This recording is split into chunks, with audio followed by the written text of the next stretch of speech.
And this is Honky Tonk Man, the greatest Intercontinental Champion of all time. And, of course, you're listening to another wrestling podcast.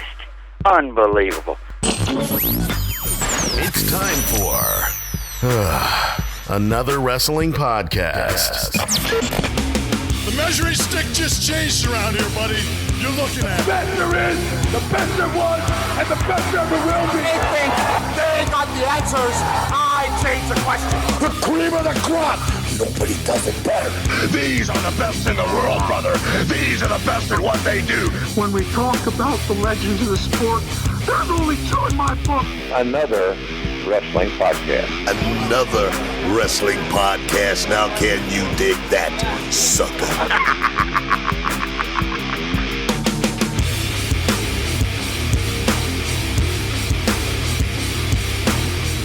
All right. Welcome to another wrestling podcast. This is episode 120. I'm Steve Credo. And I'm Jonathan Benjamin. And yet another week for another wrestling podcast. We keep stacking them up, Jonathan, and we keep getting the guests. Who's going to be joining us today?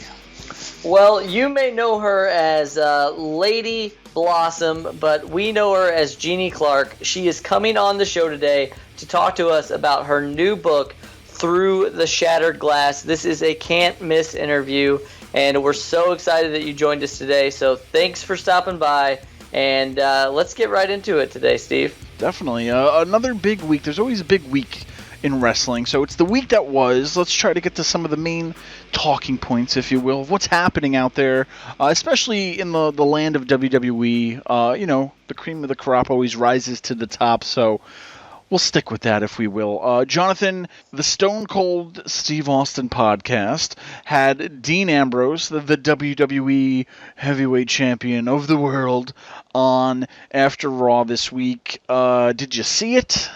I did. Yeah. I have a lot of hate to spew, Jonathan. I have a lot of hate. Hear me out. I'm not a fan of Dean Ambrose. I met him once during WrestleMania weekend. He was a jerk. I could care less about the guy. But I think he deserves to be the WWE champion for everything that he's been through.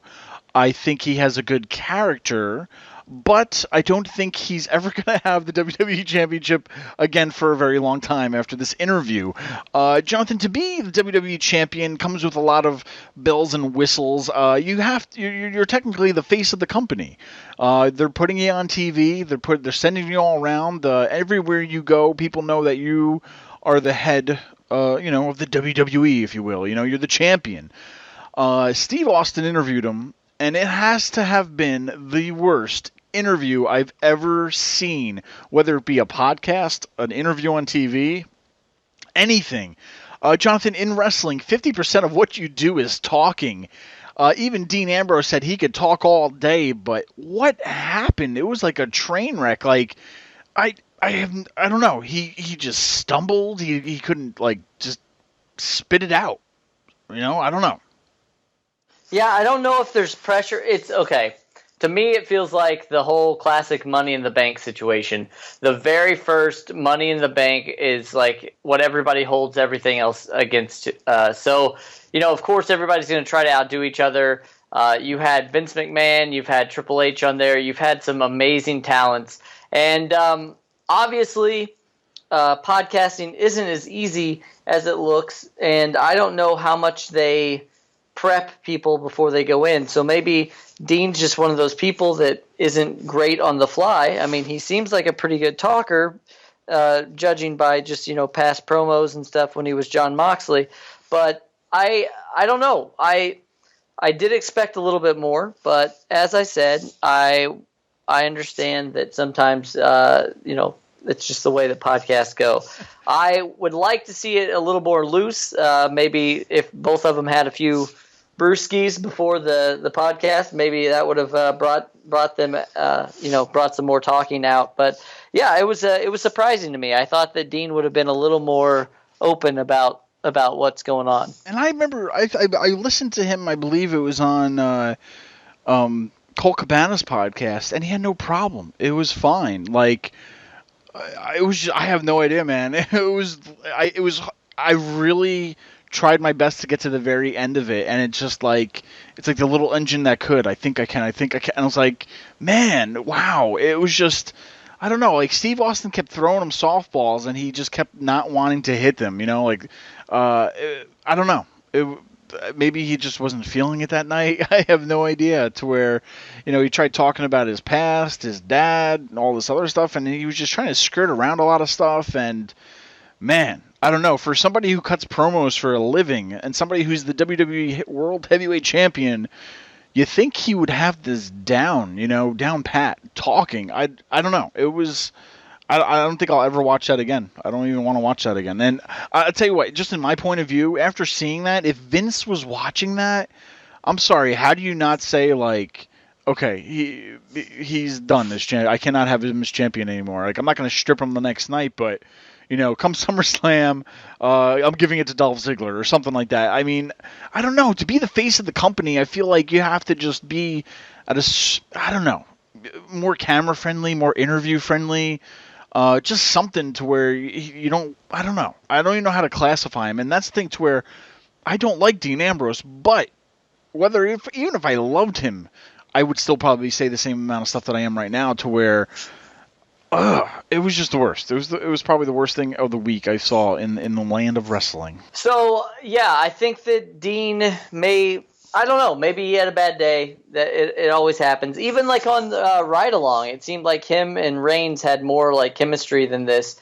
So I wouldn't be surprised if something was going on or whatever. But when you're on the Stone Cold show, the Stone Cold podcast, I feel like you really got to be on, because Stone Cold's such a commanding presence. So I'm a little bit surprised by this, but I watched it. I thought it was okay, but that's pretty much as far as it went.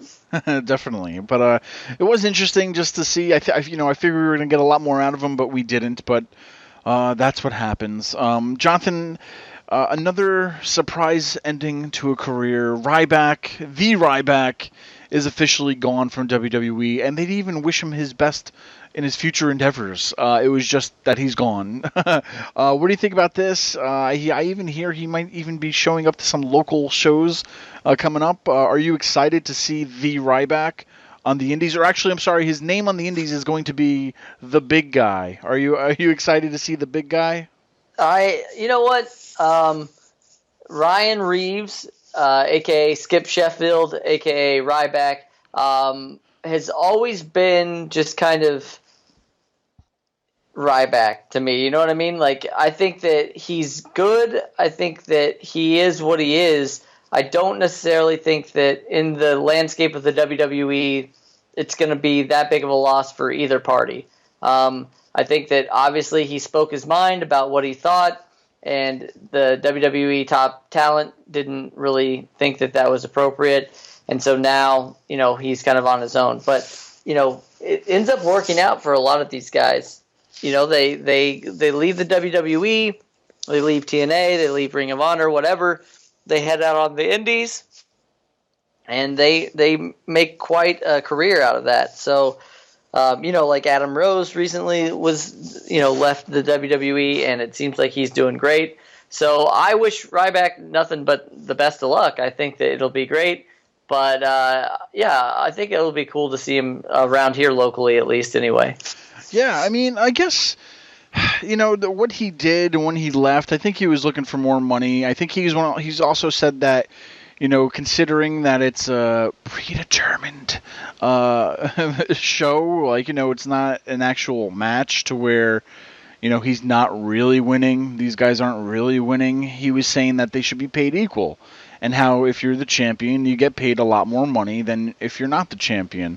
And so on. So I think he was really mad about that, where there wasn't really equal pay for the performers. So I understand where he's coming from, but at the same time, I mean, Ryback, you've only really been in here for a few years. I don't think you really had that credibility to be saying, equal pay for everybody. It's not like The Undertaker should be saying that, or I don't know. But I understand where he was coming from. He was kind of mad at that. He left. He took his ball and he left. And now, we're going to see him wherever on the Indies, and it should be interesting for the big guy. Do you think we'll ever see him return to the WWE? Do you think this is a type of wrestler that they're going to want back in a hurry? I think this is one of those people that time away from everything will be good for him. He's going to go out on the Indies. Everything's going to be fine for him. But then I think he's probably going to end up, I would assume, getting into some sort of nutrition type of situation. I've seen some teasers and stuff about that already. And then, maybe 5 years down the road, if everything works out for him, then we may see him back. But I would not be surprised if Ryback never came back to the WWE, just because, I just don't think that. I think it left a sour taste in his mouth. I think that the whole thing with CM Punk also kind of hurt him. I think that bothered him and hurt him a little bit, but ultimately I think that he is good for what he is, and that he's going to do fine on his own, but I just don't see him coming back to WWE anytime soon. Definitely. And you know what always bothered me about him, to where if they did this one change, I thought it would have totally, made him a big superstar. He was kind of slow motion to me, where he'd come out, he'd lift up his arms, throw him down, lift him up, throw him down. And then that was it. Then he'd stomp to the ring. I'm telling you, if he put face paint on, if he ran to the ring, did some Ultimate Warrior type shaking the ropes, and, came in, squashed the guy, and then ran back out, if he was that full of energy, boom, I would totally be a fan of Ryback. I think he was like, he had the Ultimate Warrior appeal, but he didn't have the makeup. He didn't have the little tassels around the legs or arms. And he didn't have that energy. I think he was just too slow motion for him. And I would have loved to seen him just run to the ring with that Ultimate Warrior energy, do some squash matches, and that's it. And I think there you go. There's Ryback reincarnated, Ryback 2.0, the Ryback Warrior. I think that's what really would have put him over the top for me. But we'll see what happens with Ryback on the road and on the indie scene in a town near you. Speaking of some little breaking news we have, Damien Sandow has signed with TNA. He's going to be on TNA. Jonathan, what do you expect from this, especially with all the talk that people are just waiting for this ship to sink? They're still signing talents and names, and now we have Damien Sandow joining the ship. Well, once again, whenever somebody leaves the WWE, they have what seems like a lot of options, but really it's not a lot. So Sandow now out of the WWE looking for full-time work, I'm sure. I know that he said the acting bug kind of bit him. He'd like to try to, start acting or whatever. But keeping your name out there in the wrestling world, I don't think that Sandow has given all that he can to professional wrestling. I think that people are going to be surprised whenever they see him. He had a huge following in the WWE. I just don't understand why it never worked with him, whether it be the writers, whether it would be the timing with the fans. They put him with The Miz. I just don't know exactly what happened. It seemed like it was a couple steps forward with him and then 6 steps back. I think he's a great talent. I think that he's just amazing. I saw him a few times wrestle in OVW, and he's actually been in WWE or with WWE for quite a while. I think people forget that he was with Michelle McCool. They had a tag team. It was it was Idol and Stevens, I think it was, but he was there, and absolutely, great person. So I was sad to see him leave, but I knew it wouldn't keep him down. He's going to be appearing in a lot of independent promotions around as well, so I'm looking forward to see what they actually do with him in TNA, because TNA, for whatever reason, I see a lot of these guys in TNA, very few of them have gimmicks, I guess. So it'll be cool to see what they do with them. Yeah, definitely. And, we'll see what happens with the TNA situation. But I don't know. I wouldn't have hopped on the sinking ship just yet. But it's interesting. We'll see what happens with him. And I didn't think he'd even want to do that much wrestling after this. I thought he would want to do something else. But I guess, like you said, keep that name out there. and they definitely don't have as many dates like the WWE, so TNA is definitely a lot less strenuous on their career. But another person has left, Jonathan. Joey Styles, officially gone from the WWE. A lot of people are linking it back to this little shoot he did on Facebook Live. Have you had a chance to watch this? I watched it, and I didn't think it was as bad, but looking at it from a company perspective, he must have said, I think they're going to fire me for this like 10 times during the interview. And he didn't really say anything that crazy or that drastically like, oh my gosh, we can't have this said on the air or anything like that. But he just spoke his mind, and there wasn't anything that crazy about it. And officially, he's gone, Jonathan. What did you think about that? Well, I almost did a oh my god, but I can never do a Joey Styles oh my god. But listen, I thought that he's doing some amazing things. He's done a lot with the social media. He's been a mainstay.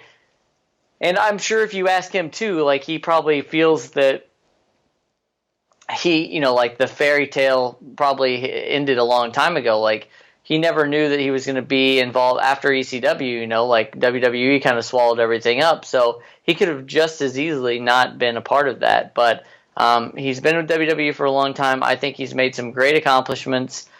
He's probably done more than he ever dreamed he could. It will be a little sad that he's not there, but once again, with somebody like Joey Styles, I think that he's given a lot to the companies that he's worked for, so people always want him back.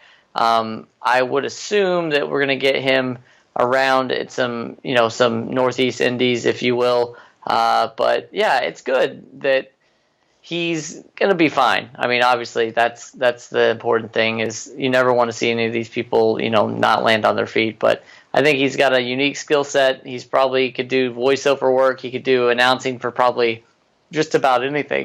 We'll see you soon, Joey Styles. Hey, this is Ryan C. Stewart from Poughkeepsie, New York. But I wanted to call and say I'm very psyched for the Lady Blossom interview, and I'll call back again after I listen to it. World Class was one of the very last territories still operating, so that makes Lady Blossom one of the last beauties, divas, if you want to call them that, but one of the last bombshells of the territory era. So I really look forward to hearing what she has to say, and I'm glad that women are being showcased on this show. And keep doing what you're doing. You guys are doing a great job. Peace.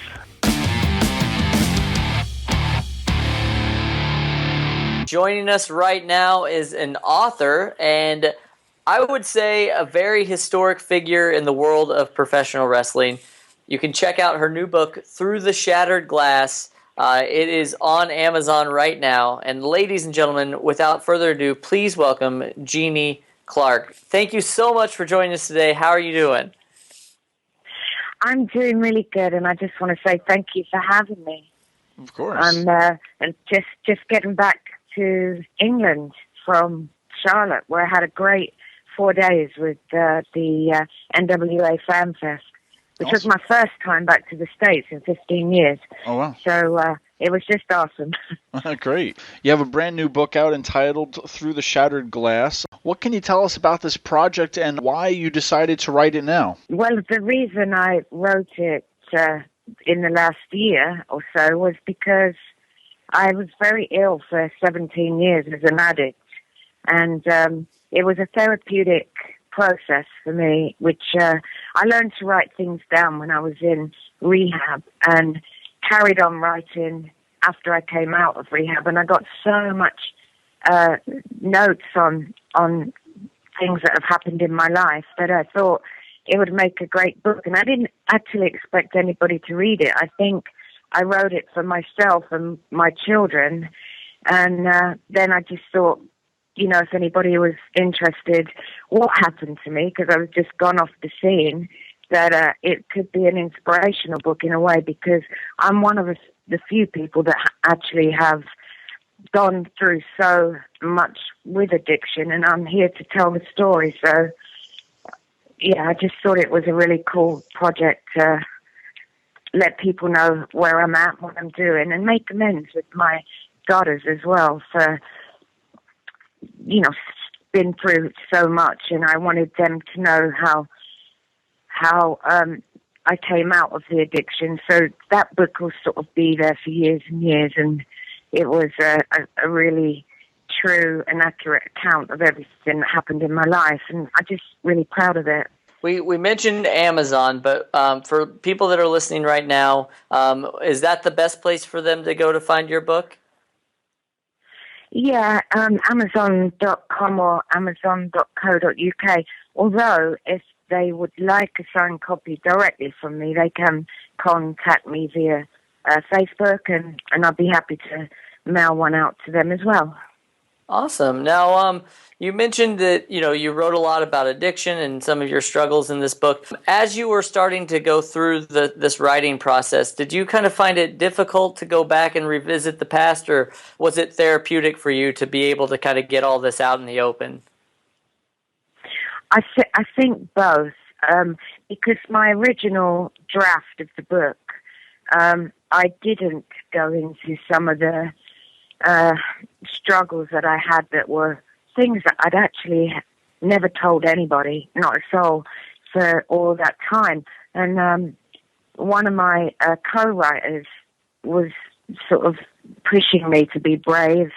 His name is Bradley Craig. He was pushing me to be brave. And my other writer, Neil Cameron, was also very much supportive. And so the original draft didn't include some of the horror of the addiction, but I found it somewhat difficult to open up. But after I actually did open up, I felt like I had some kind of closure. So I definitely think the book has given me closure. So it's something that I'm really grateful to my writers for pushing me to open up on. Definitely. Now you're very candid about your struggles with drug abuse in this book. Why do you think drugs have played such a major part in professional wrestling and maybe just entertainment in general, that whole culture? I think with me it started a little bit just being around the industry, because there were, I don't think there are so much nowadays, but at the time of the Portland territory in the world class, it was very easily available. And then WCW, with the schedule, you tend to think, I need a little bit of sleep here, and you just take the odd pill. But then it just kind of snowballed into a dependency. But maybe the pets, not for me, but for the guys, pain pills, because they're taking bumps every night, and also the traveling makes you really tired, and then when you go to the gym, you need to wake up a bit. So I think they're very easily to get, because there will be a lot of what we call mark doctors that were willing to give out a lot of prescriptions. My major addiction actually started when after I had my children, and I think, as I put in the book, a lot of mine was sort of the way I felt. I was quite lonely, and just certain things that were going on around the time. Steve made it really big, and I just became to where I was taking more and more, and my tolerance was growing, and the addiction was now out of control, unmanageable. But I think that the entertainment industry does, that there's a lot of drugs in it because of certain pressures on you. Mm-hmm. Absolutely. Now, I don't know if you still currently keep up with professional wrestling, if you watch it or not, but as you said, I think that they are taking certain steps in the right direction to kind of help get people out of there. We just saw, unfortunately, Joni Laura China passed away due to what they're saying is a issue with drugs. Yeah. Do you think that it's it's heading in the right way in the professional wrestling and entertainment industry, that there people are out there doing less of these prescription drugs?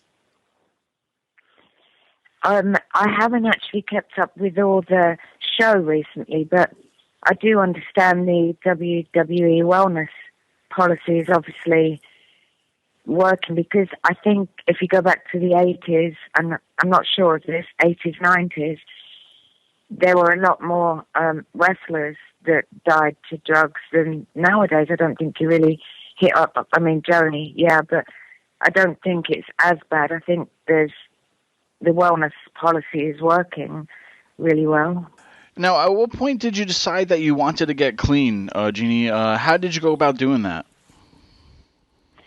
Well, I was actually becoming onto harder and harder drugs, which is progressive addiction. I mean, the more you take, the more you want, the more you need.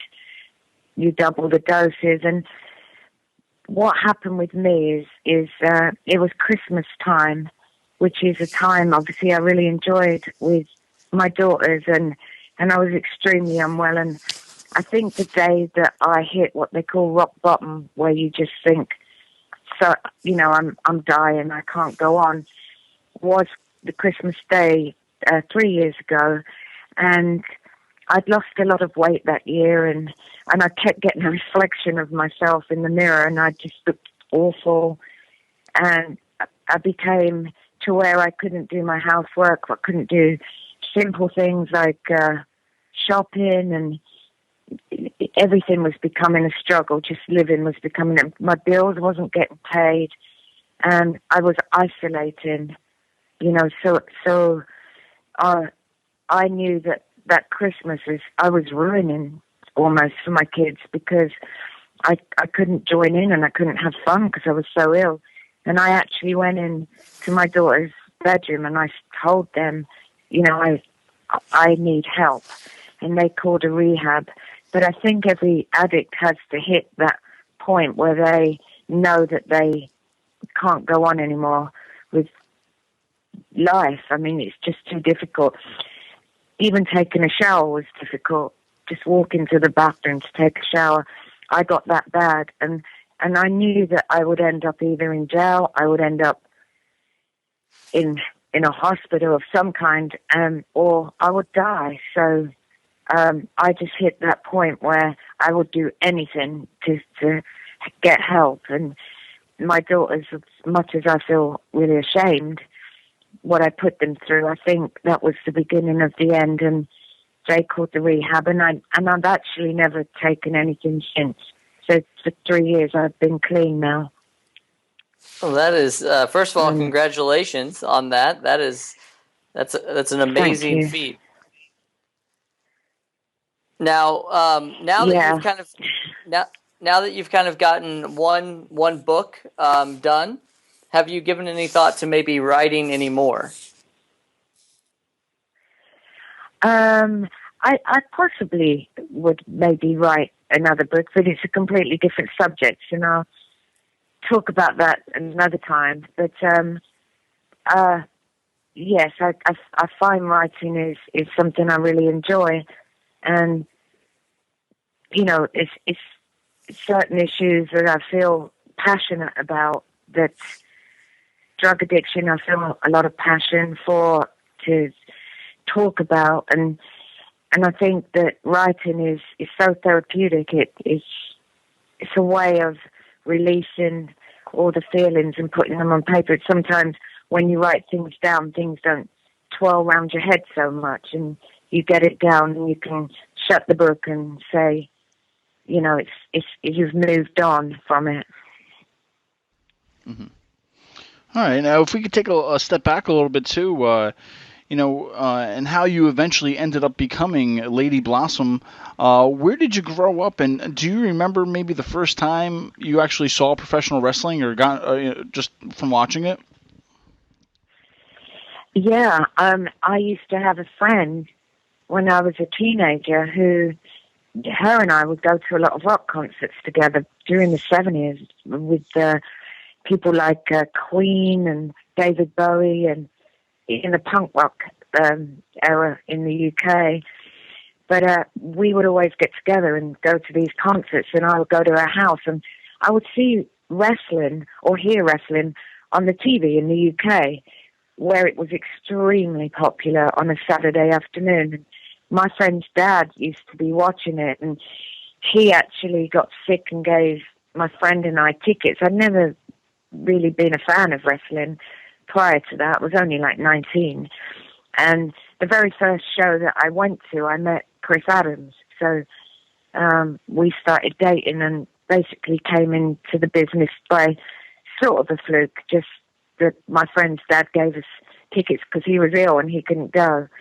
And after I met Chris is when I started to travel around the UK. And I remember a lot of the legends and starting out, that Dynamite Kid, Tom Billington and Davey Boy Smith were all sort of young and about 19, 20, just starting out. So I got to work with them before they ever became really, ever came to the States, Adrian Street and Mark Rocco and all the Marty Jones and all the people. Actually was in awe of these guys at 19 years old, and I was just happy to be accepted because there weren't a lot of women about then, and I was the only girl on the road, and that's when I started to really enjoy the pro wrestling industry. Well, you've spent a lot of time in the wrestling industry, not only in the UK, but also as well in the United States. So just from spending time in both of them, what are there any, like for fans that may be only accustomed to one of these types of wrestling, are there big differences between wrestling in the United Kingdom versus the United States? I think it's actually more of a sport, or was more of a sport in the UK. And they would have rounds like boxing, and in a way you have to really think about it, how difficult that must have been, because it's like they had 3 finishes, because you'd have the first round, the second round, and you'd have 3 different. So I can imagine, it was just more sporty.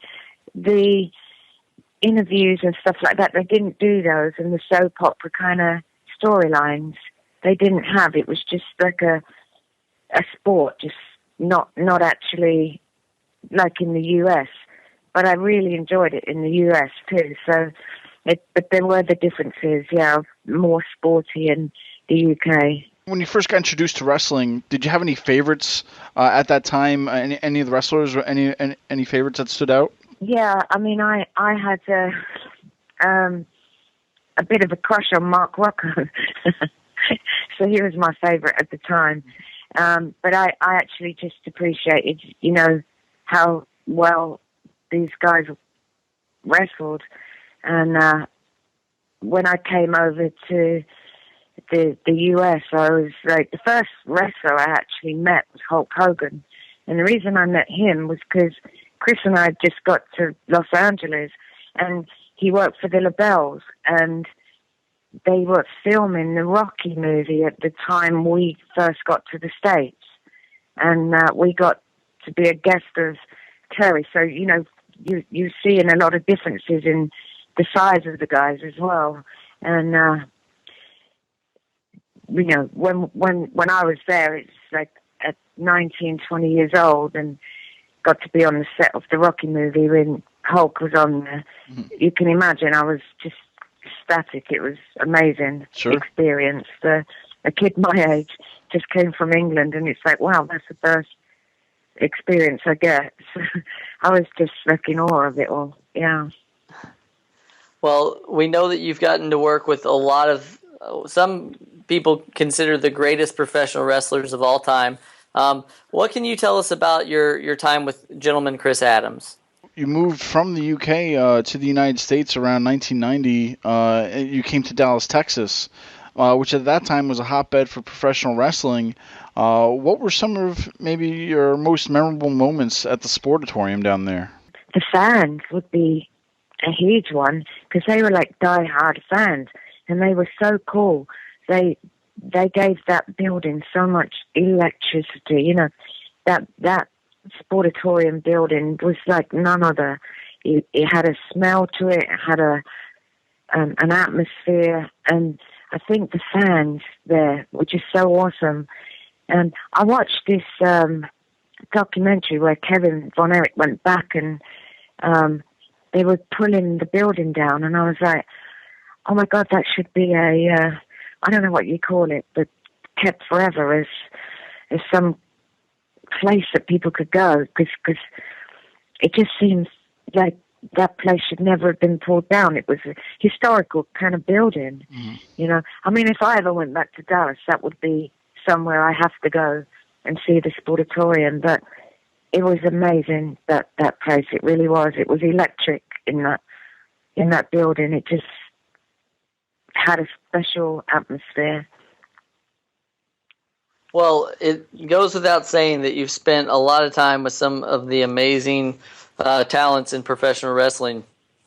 Arguably, you spent your time with the greatest professional wrestler of all time, Steve Austin. When you first saw Steve, you guys were kind of doing an angle together, but what were your initial thoughts on Steve Austin? I remember Tony Adams was the one who first introduced me to him, and that wasn't the best introduction, but I think, you know, we just like, hi, and he turned around and walked up the stairs, actually, and I thought, okay, he's not too happy about having a girl with him. You know, that's my immediate thought. I said to Tony, is he okay, you know, having a valet? And I first thought, you know, perhaps he's not wanting to do an angle. Perhaps he just wants to be on his own. But as we went into Jerry Jarrett's office and Chris was there, and over the course of a few weeks, we'd have some small talk, and we actually became really good friends. For a long time, we were just friends. And we would get along really good. He was really humble, really, you know, polite and humble guy, and really sweet. I mean, I don't know if, you know, he was first coming in. I don't know how the industry getting really famous changes a person, but the first time I met him, he was very, very sweet and humble, very sweet, yeah. Mm-hmm.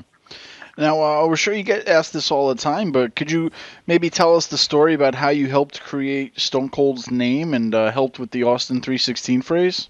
Obviously, Steve was not happy with the ringmaster, and again, he wasn't happy that Ted DiBiase was with him, because Steve doesn't like people to talk for him, and he didn't get the mic as much. Obviously, he's brilliant on the mic, no taking away that. But he wasn't keen on being with the Hollywood Blondes either. But he got to like it afterwards. But I think he preferred to be on his own. But he didn't like the ringmaster, and he didn't want that gimmick at all. And he came up with his own concept of a character that he would like, which is the plain black trunks, the plain black boots. He wanted to have a bald head now and all of that. And we happened to just see a show on the TV, and that inspired the concept for him from the Iceman, the documentary. And he wanted to be a character kind of like that. He didn't he wasn't able to use the name because Iceman King Parsons had used the name Iceman. So he called up Vince in the office, and he said he wanted a similar sort of character with a temperature kind of based name, similar to something like the Iceman. And the story is, you know, they faxed him all the hokey ones. I'm sure you heard the story, Fang McFast and Ice Dagger, causing a lot of fun in the beginning with him and Brian Pillman, because I would laugh so much at these faxes of all these different names. And but at the same time, he was a bit frustrated because he hadn't found the name he wanted. And because I'm from England, I do drink hot tea, and a habit Steve picked up by hanging out with me. So I would make him tea all the time, and he was sitting on the end of the bed. He was really pensive. He was worrying about what name he could come up with. And I said, stop worrying about it. Just drink your tea before it gets stone cold. And I went, oh, there it is, stone cold. And then he had a big smile on his face, and that's how it happened. Did you ever think that he would end up getting as popular as he did? Not as popular as he did, no. Obviously, he was extremely good at what he did. And he was doing well in WCW with his wrestling ability, but he had frustrations in WCW. I think the King of the Ring interview, was not meant to be his match, actually. It was meant to be Hunter's match. But Hunter had some problems, and they put him in the match with Jake the Snake. And the Austin 316, I just whipped your ass, just, whoa, there it goes, after that interview. And he was a heel, but kind of a baby face at the same time. So, and that was when Shawn and Bret were having their issues as well, I think, with, what was going on between Shawn and Bret at the time. And nobody sort of noticed that this guy is, like, getting really popular. And then, he became phenomenal. What would you consider maybe some of the proudest moments of your career? I was lucky enough to go to WCW. Obviously, I got pregnant and had to quit that. But, they had this tournament at the Omni in Atlanta. And I always thought, that was another sort of like the Sportatorium. That was just a really cool building. And we won that championship with a match with Sting. And I actually got to get in the ring to distract Steve. And I came up behind Steve all the time. And then I had Sting got in the ring, and I had to get to run my fingers through his hair to win. And we won that match. That was a pretty good highlight there. Just being on the pay-per-views were a big highlight as well for me. So Sting was somebody who was, at the top of the roster at that time. So to work a match with Steve and Sting was awesome for me. Awesome. So, yeah, I enjoyed that. Great. On a more serious note, for anyone who's listening to this today who may be suffering or going through any of the same things that you were doing, what would you say to somebody that may be going through a hard place right now? Well, I know as an addict that you're very secretive. Addicts are. They don't really want people to know that they're taking too much. Whether it's like if you're meant to take 2 pills, you're doubling it up, and then you're adding this. And most addicts will hide the amount they're taking and become deeper and deeper, and then they get on that wheel like a hamster of a cycle of you can't do anything because you need your pills or you're going to get ill. I think there's a lot of shame and guilt that you feel like you're ashamed of yourself. And I think, therefore, you don't want to let people know because you think that they'll judge you. But I think it's important to talk to somebody and like I did, just come out, and there is support out there. And it's important to get the support, whether you go to rehab or to your GP, tell somebody you can confide in, but not to suffer in silence and think that you'll get better, because it just gets worse and worse. And it does end up either drugs will kill you or you'll go to jail, and they will win. You won't win. They will win. And sort of before, if you feel like you're sinking and sinking and sinking, is just tell somebody you need help and, just come out and be honest about it and don't worry. Just get better that way. Just get some support. Mm-hmm. Well, Jeanie, we really appreciate your time today. Where can the fans keep up with you on social media? And do you have anything coming up in the near future where fans may maybe get the chance to see you? social media, you can find me on Facebook. I'm under Jeanie Clarke or Jeannie Williams.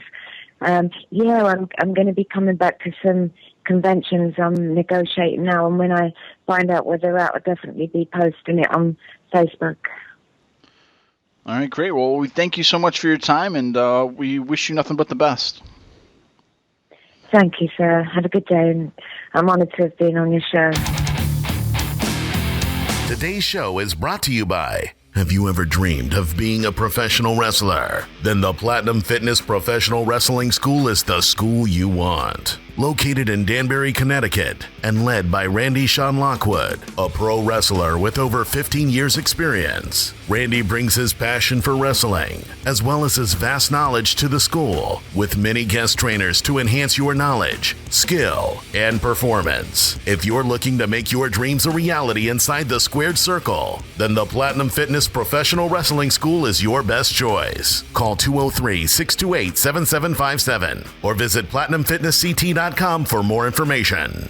This is your Olympic hero, Kurt Angle, and you're listening to another wrestling podcast in association with Celeb BM. Order a personal video message from me and many other wrestlers and celebrities now. Oh, it's true. It's damn true. Get a personal video message for yourself or as a gift for someone else. For personal connections, shout-outs, birthdays, proposals, weddings, and much more. Enter your details about yourself so the celebrity can record a personal video message, especially for you, including details such as your name, age, birthday, hobbies, or whatever else you include. As soon as the video has been recorded, you'll get an email with your link so you can share it on social media or download and keep it. Celebrities record videos as and when they can, usually within 2 weeks. But if you want a video for a specific date and it does not look like it will arrive in time, you can cancel it and get an instant refund at the click of a button. There are hundreds of celebrities to choose from and many more joining every day.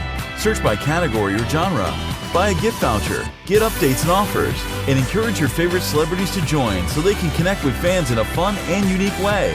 Raise money for their charities and much more. So order your video now for yourself or for someone else. See Kurt Angle, Cody Rhodes, and the Hardy Boys live as Northeast Wrestling and the Hudson Valley Renegades present Wrestling Under the Stars at Dutchess Stadium in Wappingers Falls, New York, Saturday, August 27th. See Kurt Angle battle Cody Rhodes. Jeff Hardy takes on Japanese legend Jushin Liger, plus Matt Hardy, Jerry Lawler, Hornswoggle, The Now, and much more. Autograph session with all the stars before the matches. Tickets start at only $20, available now at NortheastWrestling.com and the Dutchess Stadium box office. See the Hardy Boys, Kurt Angle, Cody Rhodes, and more live at Dutchess Stadium on August 27th. Visit NortheastWrestling.com for more info. Once again, we want to thank Jeanie Clarke for coming on and talking about her new book, Through the Shattered Glass. You can pick it up on Amazon right now. It's an amazing book and really brave to be able to put yourself out there like that. She's had some personal demons and some personal struggles, but she's turning them into personal triumphs. And we look forward to having her back on the show at some point. Just a class act. And thank you so much for coming on today. Now, a few years ago, WWE.com put out a little poll on the Mount Rushmore of WWE. They basically gave out 12 superstars and legends for people to choose from who would be the top choices to be on the Mount Rushmore. These choices at the time were Bruno Sammartino, Andre the Giant, Hulk Hogan, the Macho Man Randy Savage, The Undertaker, Bret the Hitman Hart, Shawn Michaels, Stone Cold Steve Austin, The Rock, Triple H, John Cena, and believe it or not, CM Punk. Now, Jonathan, they conducted a poll on their website, and do you know the 4 who were picked the most? Oh, wow. I'm going to say that Stone Cold was on there. Stone Cold is one of the ones on the Mount Rushmore. I'm going to say Undertaker. The Undertaker is also on the Mount Rushmore. I'm going to say The Rock. The Rock was not on Mount Rushmore. Wow. But the following two is John Cena and Hulk Hogan. So they're Mount Rushmore. From the polling that they did with the WWE Universe, The Undertaker, Stone Cold Steve Austin, John Cena, and Hulk Hogan is their Mount Rushmore of WWE. Now, when you think of the Mount Rushmore, Jonathan, the 4 biggest names in the company, who would your Mount Rushmore be? Who is there any, from what they have, is there anybody else you'd want to see on there? Would you take somebody off, put somebody on? What would your Mount look like? Yeah, I've thought about this a lot, and it's probably ever-changing, but to be completely honest right now, gun to my head, the Mount Rushmore, the 4 people that I think have done more for professional wrestling really than anybody, I would say... Bret Hart? No. I would say Hulk Hogan. I feel that's accurate. He took it to the next level. I would also include Ric Flair because of just like the actual wrestling ability. He made it legitimate. He made it look real, whereas Hulk Hogan made it more entertainment. I would say Stone Cold Steve Austin, who ushered in the Attitude Era and really, once again, took wrestling to another platform. And in the same token, for the Hulk Hogan to the Flair, I would say the Stone Cold, it wouldn't be the Stone Cold without a Shawn Michaels. So Shawn, Stone Cold, Hulk, and Flair are my Mount Rushmore of professional wrestling. I think you just hit your own little nail on the head, but here's the kicker. I apologize. You can't have all 4 Bret Harts for your Mount Rushmore. So what are you thinking? I mean, obviously that's a given. Let's but talk to us about this. Like, what's your criteria going into this? Sure. So going into this, I would have to pick at least the 4 biggest names throughout, not each decade, but all the different eras. First off, I'm going to put Andre the Giant on there. Larger than life. A guy who put pro wrestling on the map as much as Hulk Hogan did. So Andre the Giant's going to be on there for sure. We're putting Andre up on there. Hulk Hogan's definitely going to stay there because he definitely was that big name in the 80s, man. There was no other name you were talking about in the 80s that got you interested in wrestling besides Hulk Hogan. I know there's other little ones people are going to say, but it was Hulk Hogan that pretty much started the craze of what's happening now with pro wrestling. So Andre the Giant, Hulk Hogan, Bret Hart is going to be up there next, Jonathan. Bret Hart. Now, Bret Hart, he basically picked up that ball that Hogan dropped when he left, and I feel that Bret Hart was the first, wrestler to be taking over the WWE as a champion, because they were stuck in that hokey stage, and you had Hogan wrestling, basically doing leg drops and nothing else really. But Bret Hart came in there, started doing submission moves. He's the excellent of execution. Need I say more? But Bret Hart, I can talk all day about that. Bret Hart, number 3 on the Mount Rushmore. Now the tough one after this, because you have names like Cena, Steve Austin, Shawn Michaels. I honestly would have to say John Cena. I think John Cena has been that big name for the past 10 years, keeping the WWE afloat. And without John Cena for the past decade, you don't really have a WWE going. I'm just thinking in my head who else I would pick, but yeah, man, I would pick those. Andre, Hogan, Bret Hart, and John Cena. That would be my Mount Rushmore. Well, I think that one of the things to really do here is, if you are listening right now and you do not agree with us, that's fine. Everybody's got their own Mount Rushmore. I would suggest that you all call in to our very own hotline. You talk to us about what you think, who we left out, who you would put on. That number is 802-297-7672. Once again, that is 802-AWP-7672. Well, that's the show. We want to thank you all for listening today. Every week we do the show free of charge for you, the fans. And if you're wondering how to repay us, we have just the thing. Subscribe to us on iTunes. Hey, and while you're there, be sure to rate us and give us a good review. If you're looking for more information about AWP, then head on over to anotherwrestlingpodcast.com. We are all over social media, and you can find us on Facebook, Twitter, Instagram, YouTube, and more. If you are an AWP superfan, you can also show your support by going over to ProWrestlingTees.com/anotherwrestlingpodcast and buying one of our official AWP shirts. We couldn't do this show without you, so tune in next week for Another Wrestling Podcast.